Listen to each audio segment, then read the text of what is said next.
दोस्तों नमस्कार। आज हमारे साथ बतकही श्रृंखला में हैं कथाकार मनोज रोपड़ा। मनोज रोपड़ा छत्तीसगढ़ से आते हैं। उनकी शिक्षा दीक्षा मात्र 5वीं पास है, जिसे वह बिना हिचक स्वीकार करते हैं। इस बात को वो जोड़ते हैं कि मैं 5वीं पास इसलिए हूँ क्योंकि मुझे पास कराने वाला जो दोस्त था वो मेरे आगे बैठता था, लेकिन 5वीं के बाद वो किसी और स्कूल में चला गया। लिहाजा मैं फेल होने के डर से मैंने स्कूली शिक्षा ही छोड़ दी। पुश्तैनी धंधे के गुर में सीखने लगा और पुश्तैनी धंधा था मिठाई की दुकान, मिठाई बनाना, नमकीन बनाना। यानी इस धंधे के साथ उनकी यात्रा शुरू होती है। इसी यात्रा में साहित्य आता है। शुरुआत भट्टी पर चढ़े बर्तनों को मांजने से हुई और बात गल्ले तक पहुंची। जब गल्ले पर बैठना शुरू किया तो वहीं पर जो रद्दी में अखबार आते थे, पत्रिकाएं आती थीं, उन पत्रिकाओं को पलटते हुए उन्हें साहित्य की दुनिया से जुड़ने का मौका मिला।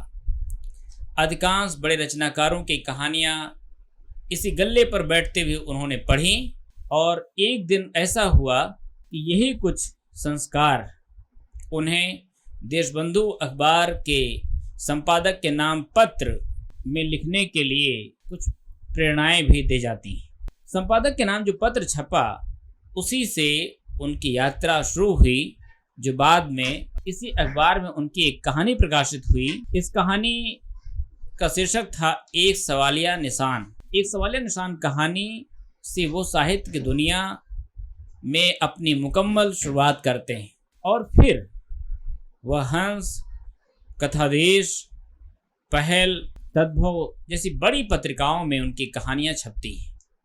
आज वो साहित्य की दुनिया में प्रतिष्ठित हैं। कई बड़े सम्मान उनको हासिल हो चुके हैं। इंदु शर्मा कथा सम्मान, कथाक्रम सम्मान, वनमाली कथा सम्मान, ऐसे और भी सम्मान उन्हें प्राप्त हैं। रचनाओं में अगर देखा जाए तो उनके उपन्यास 2 प्रकाशित हुए हैं। संसार, काले अध्याय। कहानी संग्रह में दफन तथा अन्य कहानियाँ, साज नासाज, टावर ऑफ साइलेंस, आमाजगाह और निबंध में कला का स्वाद शीर्षक से प्रकाशित हुआ है। आज भी वो नमकीन बना रहे हैं। नमकीन में अलग अलग तरह के स्वाद विकसित उन्होंने किए हैं। ठीक वैसे ही जैसे वो साहित्य जब रचते हैं तो उसमें भी अपने समय की जो विडंबनाएं हैं उन्हें वो सिनेमाई अंदाज में, सिनेमैटिक जो सेंस है उसका उपयोग करते हैं। आप उनकी कहानियों को पढ़ते हुए इस बात को महसूस करेंगे कि जैसे कैमरे की नज़र से कहानी को लिखा जा रहा है। आप आराम से उनको विजुअल्स में आप चाहें तो रिकॉर्ड कर सकते हैं। मनोज रोपड़ा की साहित्यिक यात्रा छत्तीसगढ़ से शुरू हुई। आज वो नागपुर में रहते हैं। पेशे और साहित्य के बीच वो बेहद अच्छा संतुलन बनाए हुए हैं। इसके बीच में कभी लेखक पर जो उनका पेशे वाला व्यक्ति है वो हावी नहीं होने पाता है, इस बात का खास वो ख्याल रखते हैं। लेकिन कई बार लेखक पेशे पर जरूर हावी होता है। इस पूरी यात्रा को मनोज रोपड़ा जी से हम समझना चाहते हैं और मैं उम्मीद करता हूं कि आप भी इस यात्रा में शरीक रहेंगे, जो छत्तीसगढ़ से शुरू हुई और आज भी जारी है। छत्तीसगढ़ आता है, उसमें नागपुर आता है, और नागपुर आता है तो उसके साथ कुछ और भी आता है। बहुत कुछ आता है, बहुत कुछ आता है। छत्तीसगढ़ में भी बहुत कुछ आता है। नहीं, मैं नागपुर इसलिए केंद्रित कर रहा हूँ कि इस समय नागपुर से ही सारी चीजें चल रही हैं और आपकी यात्रा भी वहीं से इस समय आगे बढ़ रही है। जी। क्या चीजें हैं जो अब छत्तीसगढ़ की याद आती हैं, जिनको आप बार बार महसूस करते हैं और नागपुर में उनकी कमी पूरी नहीं पाती? वो तो कोई भी इंसान हो जहाँ उसका बचपन गुजरता है और जिन गली मोहल्लों में जिस तरह की दोस्ती यारी, जिस तरह की संगत और वो सारा बचपन का माहौल वो किसी की भी जिंदगी में से कभी, उसकी स्मृतियों में से कभी नष्ट नहीं होता। और लेखक कोई भी हो, मुझे ऐसा लगता है कि बचपन का उसका जो परिवेश है, उसका उसकी दिमाग की जो बनावट है, उसमें फर्क पड़ता है। तो छत्तीसगढ़ एक ऐसा इलाका है, वहाँ आमतौर पर जो मैं दूसरे राज्यों में देखता हूँ, मानवीय संबंधों में वैसी चतुराई नहीं है छत्तीसगढ़ में, और आदमी वहाँ का बहुत इनोसेंट है। तो ऐसे लोगों के बीच में मेरा बचपन बीता और मैं जवान हुआ, और ये कस्बे जो होते हैं ना, उसमें उसका सांस्कृतिक पक्ष जो होता है काफी मजबूत होता है। तो उन सांस्कृतिक पक्षों में सारे ऐसे त्योहार भी आ जाते हैं जो उस पूरी संस्कृति को जो मानता है। उसमें सिर्फ कला नहीं होती, उसमें सिर्फ साहित्य नहीं होता, और उसमें होली का त्योहार भी होता है, उसमें दिवाली भी होती है। तो छत्तीसगढ़ मुझे इसलिए ज्यादा याद है कि वहाँ जो होली मनाई जाती है, उसमें एक परंपरा है शुरू से जो चलती आ रही, जो शायद और कहीं नहीं है, कि अगर दो लोगों के बीच में साल के किसी भी समय में मनमुटाव हो गया है और उनके बीच अगर बातचीत बंद हो गई है, तो होली की जो टोली होती है वो दो भाग में बढ़ती है, और एक वो आदमी और एक वो आदमी जिन दोनों ने एक दूसरे से बात करना बंद कर रखा है, दोनों को लेकर आते हैं, और उसके बाद उनको एक दूसरे से गले मिलवाते हैं। उसके बाद फिर दोनों को एक दूसरे से गाली बकवाते हैं, और वो अगर गाली नहीं देंगे एक दूसरे को, और गाली देने के बाद वो एक दूसरे से गले नहीं मिलेंगे, तो फिर वो जो पूरा माहौल है वो दोनों को बायकॉट कर देता था। तो ये खूबसूरती जो है ना, कि किसी भी तरह की लोगों के बीच में संबंधों में प्रॉब्लम आ गई हो, उसको दूर करने के लिए होली का त्योहार। नहीं तो आमतौर पर मैं दूसरे स्टेट में देखता हूँ कि होली को बदला भुनाने के त्योहार के रूप में मनाते हैं। अगर किसी के साथ कोई तुम्हारी कोई रंजिश हो गई है, तो बंगाल में भी होता है, और भी कई जगह होता है, होली का मौका खोजते हैं। महाराष्ट्र में, नागपुर में होली के दिन कम से कम 4-5 मर्डर होते हैं, और उसके पीछे उद्देश्य ये होता है कि सब रंग से रंगे हुए हैं, सब ने शराब पी रखी है, उसका कोई केस बनता नहीं है। तो वो फर्क जो है ना महाराष्ट्र में और छत्तीसगढ़ में, वो मुझे साफ दिखता है। अब मैं उस तरह से महाराष्ट्र की सिर्फ इस पहलू के कारण कोई आलोचना नहीं कर रहा हूँ। महाराष्ट्र के भी ऐसे बहुत सारे पहलू हैं जो दूसरे स्टेट में नहीं है। अब उसमें फिर साहित्य कहाँ से आता है? ठीक, ये तो जीने का एक तरीका हो गया, बचपन हो गया, लोगों के बीच का अपना संबंध हो गया। तो मेरा उस तरह से जो पारिवारिक जो वातावरण था, उसमें शिक्षा को लेकर कोई बहुत ज्यादा उसका ये नहीं था कि मतलब पढ़ना पड़ेगा। और हमारा जो परिवार है वो व्यावसायिक परिवार है, और उसमें भी ऐसा व्यवसाय जो मैन्युफैक्चरिंग करता है, मिठाई बनाना, नमकीन बनाना। तो हमारे परिवार में जो लड़का होता है ना, उसके लिए ये ज्यादा जरूरी है कि वो पहले मिठाई बनाना सीख जाए, वो नमकीन बनाना सीख जाए, और वो पढ़ाई अगर करता है तो ठीक है, नहीं करता है तो भी ठीक है। तो मैं 5वीं क्लास तक तो पास हो गया जैसे तैसे। पढ़ाई में, स्कूल की पढ़ाई में तो मेरा बचपन में कभी मन नहीं लगा, मन से मैंने कोई किताब पढ़ी नहीं, और पास इसलिए हो जाता था कि मेरे आगे जो एक बैठता था लड़का, प्रवीण तिवारी नाम था, वो परीक्षा में भी मुझे थोड़ा बहुत लिख कर दे देता था, और उसके कारण मैं पास हो जाता था। फिर 6वीं क्लास में तो आ गया, उसके बाद वो प्रवीण तिवारी बेचारा कहीं और चले गया, और मैं अकेला पड़ गया। तो फिर वो मुझे पास करने वाला कोई था नहीं, तो मैं फेल हो गया। जी। अब फेल हो गया तो उसके बाद फिर मैंने सोचा कि अब क्या पढ़ना, क्योंकि जब मैं इस क्लास में आया ना, 6वीं की क्लास में, तो क्लास टीचर ने आने के बाद पहले कहा कि पिछले साल के फेलोअर कौन कौन है, खड़े हो जाओ। तो उस क्लास में जो पिछले साल के फेलोअर थे वो सब खड़े हुए। तो क्लास टीचर ने कहा कि ये देखो, ये सब फेलोअर है, इनके साथ दोस्ती मत करना। और उसके बाद अगले साल मैं फेल हो गया। तो मैंने सोचा कि फिर मुझे भी खड़ा किया जाएगा कि ये देखो, ये भी फेलुअर है, इसके साथ कोई दोस्ती मत करना। तो मैंने स्कूल छोड़ दी, और मेरे परिवार में किसी ने भी इस पर आपत्ति नहीं की। छोड़ने पर? हाँ, किसी ने नहीं कहा कि क्यों छोड़ दी। मैं दुकान के काम में लग गया। मैंने सिर्फ अपने पिताजी से कहा कि मुझे स्कूल नहीं जाना है। ठीक है, मत जा, कोई बात नहीं।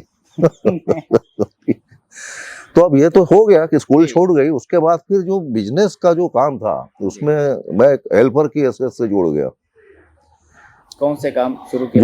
जो भट्ठी होती है कोयले की, हाँ। है ना, उसमें से राख झाड़ना, नए कोयले डालना, भट्ठी सुलगाना, फिर जो बर्तन होते हैं हलवाई हो गए, कढ़ाई, बड़े बड़े गंज, ये सब धोना, और नल से पानी भर कर लाना, ये सब छोटे छोटे काम जो था ना, वो मैं हेल्पर की हैसियत से करता रहा।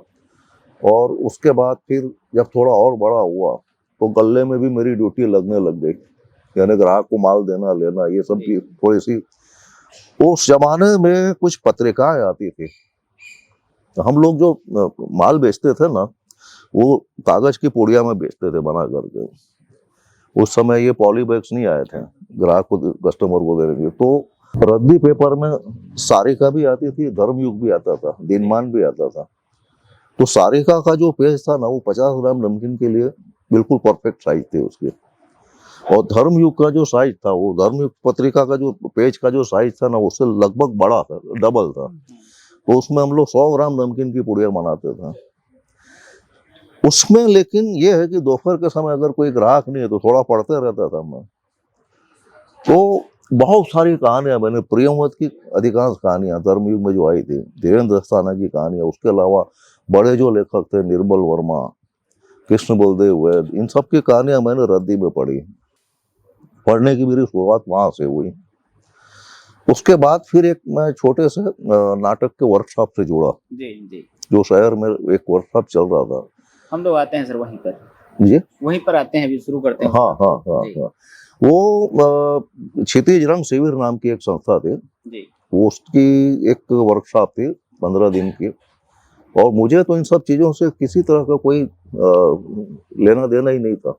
गुजर रहा था, पोस्टर देखा, मैंने सोचा अंदर जाकर देखूं क्या है।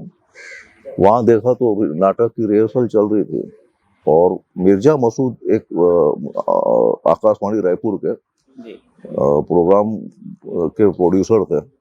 तो उनकी आवाज से भी मैं बहुत प्रभावित था, और उनको देखने का मौका मिला, बहुत खुशी हुई। तो मैंने सोचा अभी इस पूरे वर्कशॉप के जो असली जो टीचर है वो मिर्जा मसूद है, तो मैंने उसकी मेंबरशिप ले ली। और उसके बाद रोज जाने लगा। वहां जाने से जो है ना, ये जो दुनिया थी वो मेरे लिए खुली कि उसमें कुछ पेंटर थे, हरि सेन बहुत अच्छे चित्रकार है दुर्ग के, अनिल कामड़े बहुत अच्छे आर्ट फोटोग्राफर है, ये थे। उसके अलावा फिर राम हृदय तिवारी जो क्षितिज रंग शिविर के जो संस्थापक थे, वो छत्तीसगढ़ की लोक शैली के नाटकों के बड़े निर्देशक थे। फिर उसके अलावा और बहुत सारे ऐसे लोग थे जो पढ़ने लिखने से भी ताल्लुक रखते थे, और दूसरे आर्ट के फॉर्म से भी जुड़े हुए थे। कुछ लोग नाचा के फॉर्म से भी जुड़े हुए थे। इनका साथ मिलने के बाद थोड़ी सी मेरी एक दुनिया में बदलाव आया। फिर राम हृदय तिवारी के साथ मेरी जो बातचीत होती थी, तो एक बार उन्होंने पूछा कि तुम अब क्या कर रहे हो, कौन सी क्लास में पढ़ते हो। मैंने कहा मैंने 7 साल पहले स्कूल छोड़ दी। तो बोले यार ये तो ठीक नहीं किया तुमने, लेकिन स्कूल से बड़ी किताबों की दुनिया जो है ना, वो स्कूल से बाहर है। और स्कूल का तो पाठ्यक्रम जो है ना, वो एक निर्धारित पाठ्यक्रम होता है, आपको सिर्फ उतना ही पढ़ना है। लेकिन स्कूल से बाहर एक बड़ी दुनिया है। तो उन्होंने मुझे लाइब्रेरी का मेंबर बनाया। उसके बाद फिर उनका ये सुझाव होता था कि ये पढ़ो, ये पढ़ो, किताबें फिर मैं इशू करवाता था, लाता था। फिर एक समय ऐसा आया कि मैं जब अखबार पढ़ता था तो देशबंधु नाम का एक अखबार था वहाँ, उसमें संपादक के नाम, पत्र के नाम से कॉलम आता था। तो उसमें जो भी अपने मन से कुछ लिख कर भेज दे, थोड़ी बहुत अगर उसके वाक्यों में गड़बड़ भी है तो उन लोग सुधार देते थे और उसको प्रोत्साहित करने के लिए छापते थे। उसमें मैंने एक पत्र भेजा, वो पत्र थोड़ा लंबा हो गया था, लेकिन उन्होंने बिना किसी संशोधन के उसको छाप दिया। रामहृदय तिवारी जी ने उसको पढ़ा, उसके बाद बोले यार ये तो तुमने जो लिखा है वो सिर्फ पत्र नहीं है, इसमें थोड़ा सा कुछ कहानी जैसा मामला बन रहा है, तो तुम कहानी लिख सकते हो, तुम कहानी लिखो, कोशिश करो।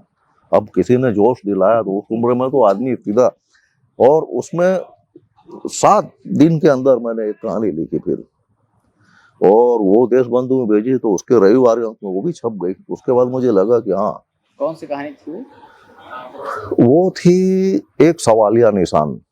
वो मेरे संग्रह में नहीं है, देशबंधु में जो 2-3 कहानियां जो मेरी छपी थी वो संग्रह में, एक मैंने वो मतलब मेरे संभाल के रखी नहीं तो इधर उधर हो गई जी।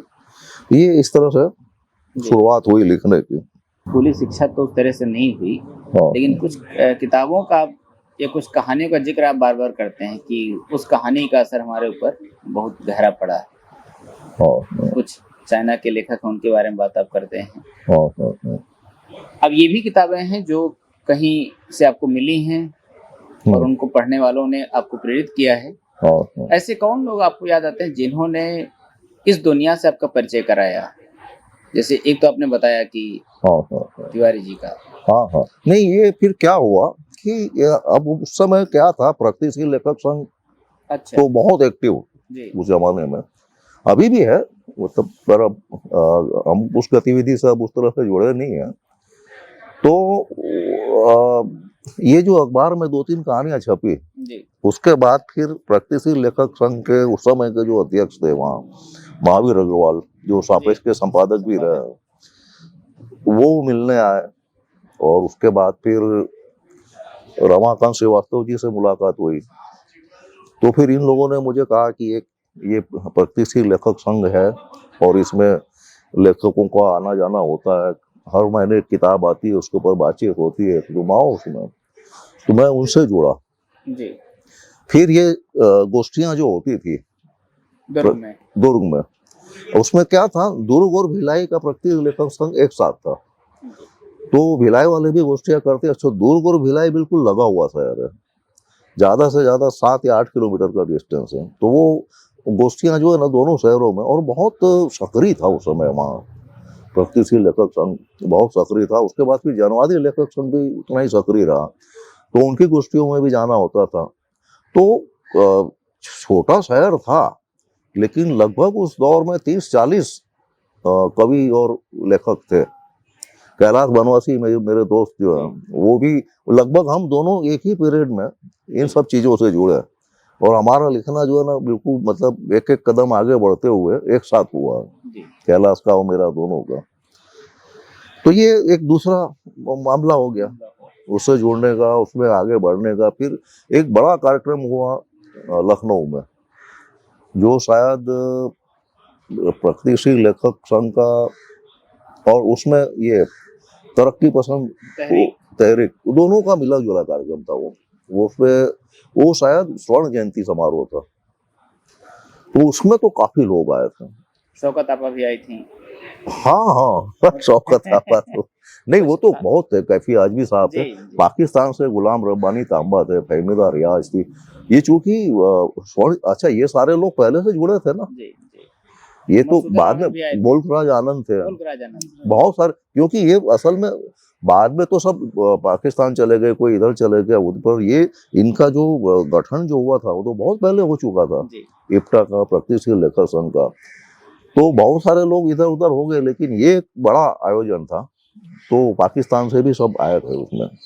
तो बहुत बड़ा। बिरयानी का किस्सा क्या है? बिरयानी का किस्सा क्या है आपका? अरे वो बिरयानी का किस्सा थोड़ा, उसमें हो ये गया था कि जो भी उसमें बाहर से कईयों से, अलग अलग शहरों से जो लोग आए थे, उनके लिए नाश्ते का, लंच का कूपन दिया गया था सबको। और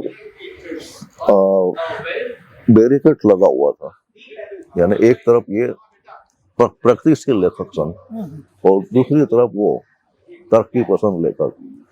अब उसमें ये था कि जो बैरिकेड लगा हुआ था तो इस तरफ जो था ना पूरा शाकाहारी भोजन था प्रगतिशील लेखकों के लिए, और वहाँ कबाब था, बिरयानी थी, सारे मतलब वो मांसाहारी व्यंजन थे। अब मैं तो उस तरह से मांसाहारी कभी हूँ नहीं, लेकिन इच्छा हुई बिरयानी खाने की। तो वो जो बांस का जो आड़ लगी हुई थी उसको फांद कर मैं अंदर गया, तो मैंने वहाँ कूपन दिया तो वो बोले ये नहीं चलेगा यार।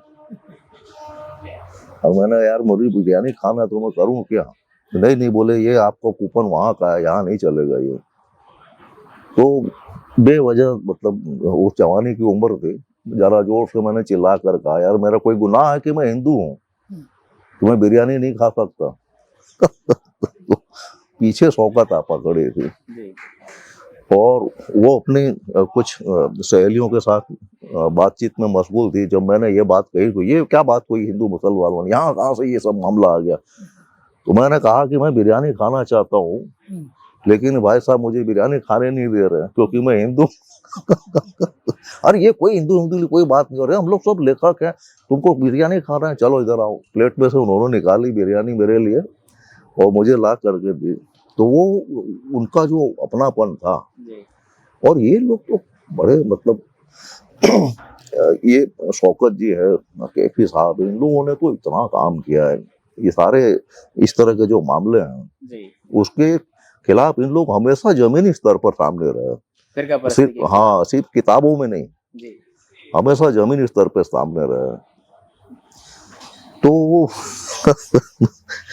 बस ये इतना सा मामला। एक और है कि लाल सलाम का भी किस्सा है वहाँ पर, कि सब लाल सलाम कर रहे थे, आपने भी किया था कई बार।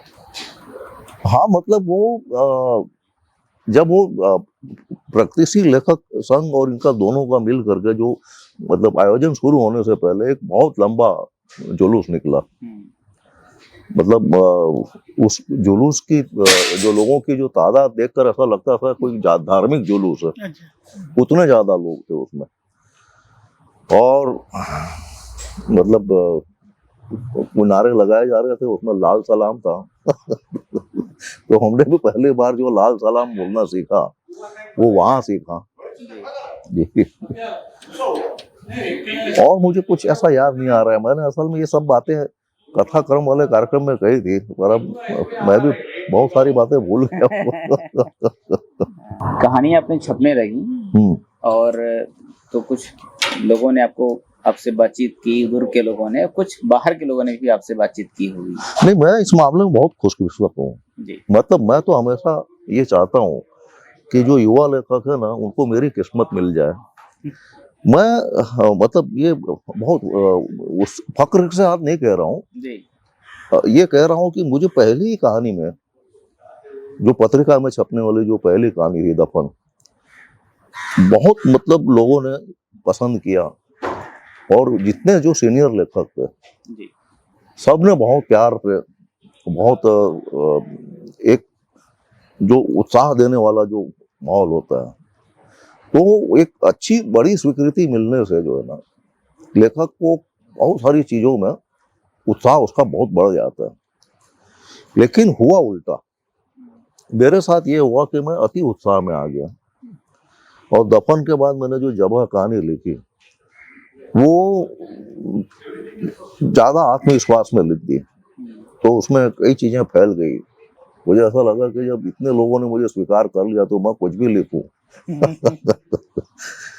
तो पहली कहानी का इतना स्वीकृत होना, और दूसरी कहानी 3 जगह से वापस आई। पहले पहल में छपने गई, वहां से वापस आई, फिर हंस में छपने गई, फिर वहां से वापस आई। और जो दोनों ने, ज्ञान जी ने भी उस कहानी पर जो टिप्पणी की थी और राजेंद्र यादव जी ने भी जो टिप्पणी की थी, दोनों की टिप्पणी बिल्कुल सही थी। और ये एक अच्छा मुझे मौका मिला कि मेरी कहानियों को परिमार्जन करने वाले संपादक उस समय थे, सही मार्गदर्शन देने वाले संपादक उस समय थे। आज क्या होता है कि कहानी अच्छी लगी तो छाप दी, नहीं अच्छी लगी तो वापस भेज दी, बिना बताए कुछ। बिना बताए, कारण कोई नहीं बताता। अब इन लोग हिम्मत करके कहानी कारण बताते थे, और वो कहानी की टेक्निक को सुधारने का, उसकी भाषा को सुधारने का, और उसकी पूरी कहानी की पूरी फ्रेम को कैसे रचा जाए, ये सीखना उसमें हुआ। अच्छा, एक और मैं आपको इसमें जिक्र करना चाहूंगा कि इसमें ये दो कहानी होगी, उसके बाद जो है ना, सबसे बड़ा जो मुझे एक अवसर जो मिला वो था, एक कहानी पर एक वर्कशॉप था हुआ। अच्छा, अब जो है ना, मुझे ऐसा लगता है कि उस जमाने में जो वो वर्कशॉप होते थे, पहले कविता शिविर हुआ, फिर कहानी शिविर हुआ, फिर अगले साल कविता शिविर, फिर अगले साल नाट्य शिविर, प्रगतिशील लेखक संघ और हिंदी साहित्य सम्मेलन मध्य प्रदेश, ये दोनों मिल करके वो 7 दिन के कार्यक्रम का वर्कशॉप का आयोजन करते थे। उसमें बिल्कुल मेरे जैसे नए सीखने वाले लोग होते थे, यानी जिन्होंने कहानी लिखना अभी अभी शुरू किया है। तो वहां बैठकर कहानी लिखी जाती थी बकायदा, और उसमें उस कहानी में फिर बातचीत होती थी। उस समय देखो, हमारे सीनियर जो थे उसमें अब्दुल बिस्मिल्लाह साहब थे। अच्छा, आते थे? हाँ हाँ, वो टीचर थे हमारे उस वर्कशॉप में।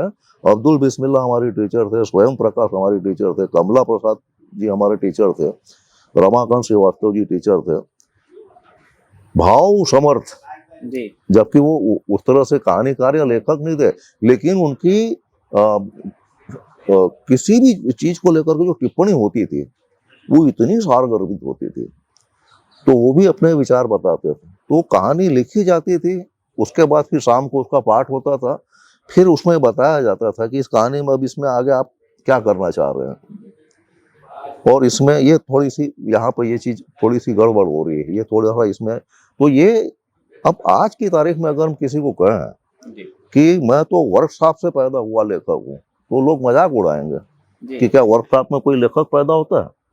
लेकिन मैं दावे से कहता हूँ कि उस वर्कशॉप में अगर मैं नहीं गया होता तो, अच्छा, उसमें 2 दिन के लिए नामवर सिंह भी आए थे और काशीनाथ सिंह भी थे। तो नामवर सिंह का तो इतना बड़ा प्रभाव मंडल था, तो उन्होंने जो जो एक एक बात कही मैंने डायरी में नोट की थी। और काशीनाथ जी सिंह जो है ना, वो उतने तार्किक ढंग से नहीं बोलते थे, वो कहानी की जमीन को छूती हुई जो बातें होती थी उतनी नहीं कहते थे वो। तो नामवर सिंह के जो नोट्स थे ना, वो पता नहीं कहाँ चले गए। फिर मुझे उसकी कभी जरूरत नहीं पड़ी जीवन में, मुझे दोबारा मैंने कभी सोचा भी नहीं कि उसको पन्ने पलट कर देखूं, क्योंकि वो बिल्कुल सैद्धांतिक चीजें थी। लेकिन काशीनाथ जी ने जो कही थी बात, वो बहुत व्यवहारिक थी।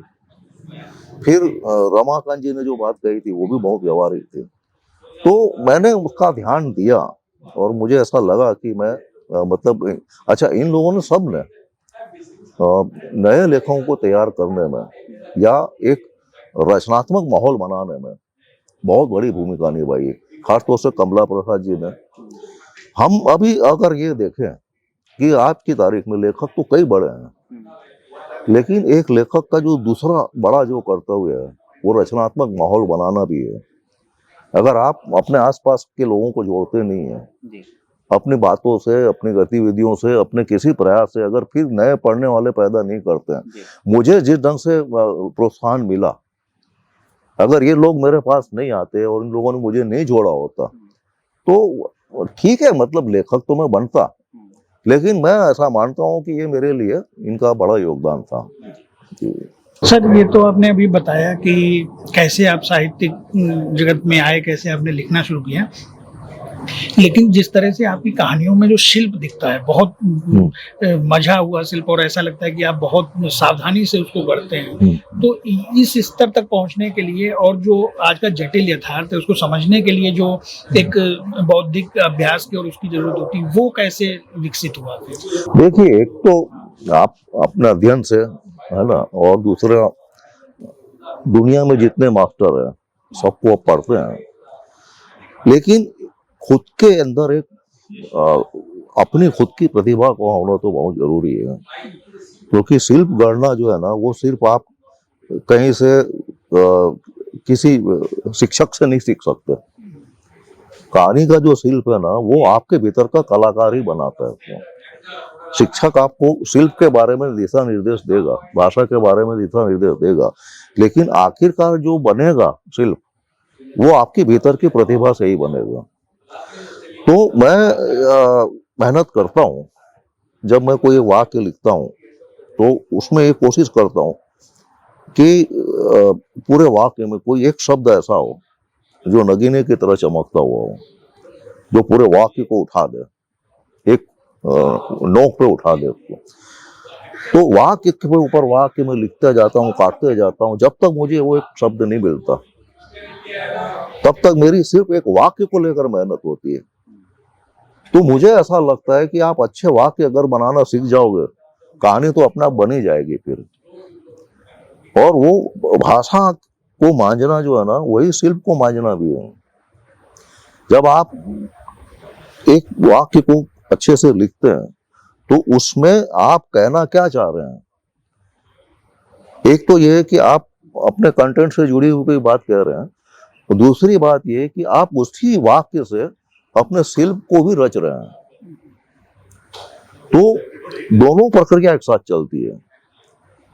उसी विचार मंथन में कंटेंट भी आपका सामने है और उसी विचार मंथन में आपका फॉर्म भी आपके साथ है। तो उस प्रक्रिया में आप दोनों को अलग नहीं कर सकते कि मैं वैचारिक रूप से पहले एक ड्राफ्ट बना लूं, फिर उसके बाद फिर उसको शब्दों से सजाऊं, ऐसा नहीं होता। दोनों चीजें साथ में चलती है। ये मैं अपनी तरफ से कोशिश करता हूँ। कभी कभी अच्छी कहानी बन जाती है, कभी कभी नहीं भी बन पाती है, तो जादू है। अगर कोई मेरी एक कहानी चर्चित हो गई, और जैसे साज ना साज है, काफी लोगों ने पसंद की कहानी, तो मैं अगर ये मान लूं कि नहीं मैं तो बहुत काबिल लेखक हूँ, तो फिर मैं खराब कहानी लिखूंगा क्यों? भाई साज ना साज के बाद ऐसी कई कहानियां हैं जो उतनी चर्चित नहीं हुई है। तो ये तो एक जादू है। जब एक अच्छी कहानी बननी होती है तो बहुत सारी चीजें आपको सपोर्ट करती है। आप उस समय जो कल्पना कर रहे हैं तो आपकी कल्पनाशीलता भी आपको सपोर्ट कर रही है। आप जो सोच रहे हैं, जो आपके अंदर उस कहानी में आपका जो अपना जो विचार लेकर आ रहे हैं, वो विचार भी आपको सपोर्ट कर रहे हैं। फिर आपकी जो अनुभूतियां हैं और आप जिस कैरेक्टर को जो ले रहे हैं सामने, उसकी अनुभूतियां हैं, वो दोनों भी आपको एक बिंदु पर लेकर के जा रही है। भाषा आप जो रच रहे हैं वो उसका प्रवाह भी आपको सपोर्ट कर रहा है। तो ये कुछ चीजें जो होती है ना, जब एक साथ सब आपको सपोर्ट करती है तो वो कहानी अपने आप बनती है खूबसूरत। अच्छा, ये मुझे ऐसा लगता है कि सिर्फ मेहनत करने से नहीं होता। यानी ऐसा नहीं कि मतलब आप 24 घंटे उसमें लगे रहो, तुम्हें कभी एक प्रवाह आता है। और रचना की भी एक ऋतु होती है। एक बहुत अच्छा आर्टिकल मैंने पढ़ा था प्रयाग शुक्ल जी का, वो शीर्षक उसका था कला के आयाचित क्षण। उसमें उन्होंने ये बात कही थी कि संगीत का कोई कलाकार हो, रियाज तो बहुत करता है, लेकिन सुर कब लगेगा ये उस आयाचित क्षण में होता है। और ये जरूरी नहीं है कि सुर प्रस्तुति के दौरान लगे। अगर वो मंच में प्रस्तुति देने आ रहा है तो कई बार ऐसा होता है कि रियाज के दौरान जो सुर लग गया था वो प्रस्तुति के दौरान लग नहीं पाया।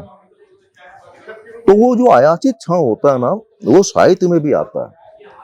कई बार आप लिखने बैठते हैं तो घंटों सोचने के बाद एक वाक्य नहीं बनता, और कभी बिल्कुल एक फ्लो में पैराग्राफ पे पैराग्राफ लिखना शुरू हो जाता है। तो कुछ होता है ऐसा। अब इसको आप ये देखिए, कोई किस्मत का चक्कर नहीं है ना। आखिर में लेखक का अपना अमल जो है ना, वही काम करता है। लेकिन कुछ ऐसा है जिसको हम किस्मत न कहें, ऊपर की इनायत न कहें, लेकिन वो आयाचित क्षण के रूप में ही उसको कहें। पर एक क्षण ऐसा होता है जहाँ पे आपकी कला जो है ना, उसको एक सही एक वो सुर मिलता है। तो वो लगना जो है ना, सुर का लगना, चाहे आप कहानी लिख रहे हैं चाहे कविता रच रहे हैं, तो सुर लगना होता है तो लगेगा, और नहीं लगेगा तो फिर आप थोड़ा रिलैक्स करो, इंतजार करो। ये आपकी कहानियां जो शुरू होती हैं तो कई कहानियों से लगता है कि एक विजुअल पहले चल रहा है, विजुअल से कहानी स्टार्ट हुई, ऐसा लगा कि कैमरा दूर से आ रहा, तो वैसे कहानी आपका पूरा एक माहौल पहले खड़ा करती है, फिर कहानी शुरू होती है। ये दृश्यों में सोचने की वो परंपरा ये कहाँ से वो थोड़ा सा है तो मेरे अंदर जो है ना, ऐसा मुझे लगता है कि एक सिनेमा मेकर भी है अंदर, और मेरे जो चित्रण होते हैं वो थोड़े सिनेमैटिक हो जाते हैं। तो उसका कारण ये होगा शायद कि बहुत अरसा पहले सतीश बहादुर साहब पूना फिल्म इंस्टीट्यूट के डायरेक्टर थे, उन्होंने पटना में एक कार्यक्रम किया था 7 दिन का, और वो प्रकाश झा ने वो वर्कशॉप किया था 7 दिन का। उसमें मैं गया था, और उसमें 7 दिनों में उन्होंने जो सिनेमा का ग्रामर समझाया कि उसकी क्या भाषा है और उसको देखना कैसे चाहिए। मैंने फिल्म बनाना जैसे एक कला है ना, वैसे ही फिल्म देखना भी एक कला है। तो कैसे दृश्य बनते हैं, और अगर कहीं कट आ रहा है तो किस कारण से आ रहा है, और कोई एक्सट्रीम क्लोज में शॉट लिया गया है तो उसके पीछे डायरेक्टर कहना क्या चाह रहा है, या लॉन्ग शॉट है तो क्या कहना चाह रहा है, ट्रैक शॉट है तो क्या कहना चाह रहा है। तो हर मूवमेंट जो होती है ना कैमरे की, उसके साथ में उसका एक ग्रामर होता है, उसमें निर्देशक की दृष्टि होती है। तो ये मैंने वहाँ जो 6-7 दिन में देखा समझा, उसके बाद फिर मैंने उसका कहानी में प्रयोग करना शुरू किया, और मुझे अच्छा लगने लगा कि मैं जब सिनेमैटिक व्याख्या करता था किसी दृश्य की, तो मुझे आनंद आने लगा उसमें। अब उसमें अगर पाठकों को आनंद नहीं आया होता तो वो कहानी रिजेक्ट हो जाती, तो पाठकों को भी अच्छी लगी। पर मैं उस तरह से हूबहू सिनेमा की बात उसमें नहीं करता था, जैसे हम अपना फॉर्म बनाते हैं कहानी का, तो मुझे ऐसा लगता है कि कला की जो अन्य विधाएं है ना, उसको उसमें जोड़ना चाहिए। जैसे मैं संगीत के साथ मेरा जो जुड़ा हुआ है, मैं उसमें से कुछ चीजें लेता हूँ, कोई प्रभाव लेता हूँ, सिनेमा से कोई प्रभाव लेता हूँ, और मुझे लगता है कि साहित्य को जो है ना कला की दूसरी विधाओं से हमेशा जुड़े रहना चाहिए। उससे आपका शिल्प और निखरता है, क्योंकि दूसरी जो कला की विधाएं है ना, वो जब आप उसमें अपने वाक्य के दौरान उसका उन ध्वनियों का इस्तेमाल करते हैं संगीत की, और उस शॉर्ट के फ्रेम का जब आप इस्तेमाल करते हैं, तो आपका शिल्प उसमें निखरता है, वो और ज्यादा कलात्मक होता है। ये कोशिश मैं करता हूँ। आमतौर से लोगों के प्रेम पत्र मिलते हैं, आमतौर से लेखकों के प्रेम पत्र मिलते हैं। प्रेम पत्र? जी, मतलब प्रेमियों अपनी प्रेमिकाओं को लिखे हुए बहुत से लेखकों की। हाँ। और ये भी होता है कि उसकी भाषा अपनी अलग होती है, लेकिन कुछ लेखक ऐसे भी होते हैं जो अपने प्रेम के इजहार के लिए या उसको थोड़ा सा एक शानदार बनाने के लिए भाषा सीखते हैं। आप भी उनमें से एक हैं कि आपने उर्दू इसीलिए सीखी? नहीं, मैंने तो ऐसा इस तरह का मेरा कोई अनुभव नहीं है। लेकिन आपने उर्दू के पीछे? उर्दू तो सीखी थी, वो हमारे मिठाई की जो दुकान थी उसके सामने एक हाफिज साहब आते थे दीनी तालीम देने के लिए बच्चों को जी। तो वो नाश्ता करने मेरी दुकान पर आते थे, और हमारी दुकान में जो नमकीन और मिठाई बनती थी, गुलाब जामुन खाते थे और दूसरा नमकीन, एक वो रोज का उनका रूटीन था। एक बार मैंने उससे कहा कि मुझे उर्दू सीखना है, तो बोले बिल्कुल आसान है, दोनों भाषा का ग्रामर एक है, लिपि में थोड़ा फर्क है, ज्यादा से ज्यादा तुमको 1 महीना लगेगा। मैंने कहा ठीक है, मैं सीखना शुरू करता हूँ। तो मेरा जो रोजनामचा था दुकान का, जो उसमें हिसाब किताब में लिखता था, उसी में उर्दू लिखना शुरू हो गई। और मैंने उनसे पूछा कि भाई फीस मेरी क्या होगी महीने के, बोले मैं जो रोज नाश्ता करता हूँ वही मेरी फीस है। तो इस तरह से ही है उर्दू का। पर मैं आगे उसका ज्यादा अभ्यास नहीं कर पाया। उस समय तो मैंने अच्छे से सीखी, बल्कि मैंने कुछ फिलिस्तीनी कहानियों का उर्दू से हिंदी में अनुवाद भी किया था। अच्छा। जो कहानियां मासिक चैन में छपी थी, पर बाद में वो अभ्यास छूट गया मेरा। जो लगातार आप अभ्यास में नहीं रहोगे किसी भाषा में तो थोड़ी छूट जाती है वो भाषा। लेकिन पत्र लिखने से कोई जुड़ाव उसका नहीं है? नहीं, पत्र लिखने से कोई जुड़ाव नहीं है। अच्छा। जैसे आपका जो पूरा पेशा है, व्यवसाय आपका है जो, तो उसमें तो हर दिन माल की बात होती है, कितना बना कितना, इस तरह का, और इस तरह की शब्दावली जब दिन भर सुनते हैं वो तो हाँ नहीं तो हैं तो दूसरे तरह की शब्दावली उसमें आती है। नहीं, वो तो देखो कामकाज की जो भी भाषा होती है ना, जी, और साहित्य की जो भाषा है, जी, दोनों में फर्क तो है। बिल्कुल। आप बिल्कुल कामकाजी भाषा में तो साहित्य नहीं रच सकते। जी, ठीक है, रच भी सकते हैं, ऐसा भी नहीं है, कुछ लोगों ने लिखा भी है। उनका उस तरह की कामकाजी भाषा से कहानी निकाल लेने का हुनर होता है ना, वो कर लेते हैं। मैं तो लगभग ये कहूँगा मैं साहित्यिक भाषा में ही कहानी लिखता हूँ, और जो बोलचाल की भाषा जो होती है या कामकाज की जो भाषा होती है उसमें तो हजारों कहानियां हैं, पर उसको लिखने का वैसा हुनर आपके पास होना चाहिए। तो वो मैंने कभी ऐसा उस तरह से, और वैसे भी मेरी कहानियों के जो ना कहना चाहिए जो कथानक है वो कभी स्थानीय नहीं रहे, या मेरा जो परिचित परिवेश है वो कभी मेरी कहानियों में नहीं रहा। जो दफन कहानी मैंने लिखी थी वो बम्बई का मतलब बैकग्राउंड था, जबकि मैं कभी बम्बई गया नहीं था। दफन कहानी लिखने से पहले मैं कभी बम्बई गया नहीं था, तो वो बम्बई शहर मैंने अपनी कल्पना में बनाया। लोग कहेंगे कि यार ये कोई प्रामाणिकता वाली तो बात नहीं हुई कि जहाँ तुमने गए नहीं हो, तुमने देखा नहीं हो, तुमने उस शहर के बारे में कुछ भी लिख दिया। मैं लेखक हूँ, कथाकार हूँ, मैं अपनी मर्जी के शहर बनाऊंगा। कथाकार होगा, लेखक होगा, कवि जो होगा ना, उसको तो वो दुनिया में कहीं भी जाके अपने रंग से रच सकता है। उसको जो है वैसा जरूरी थोड़ी है लिखना। कभी टकराहट नहीं होती कि आपका पेशे और साहित्य की दोनों को साधने में?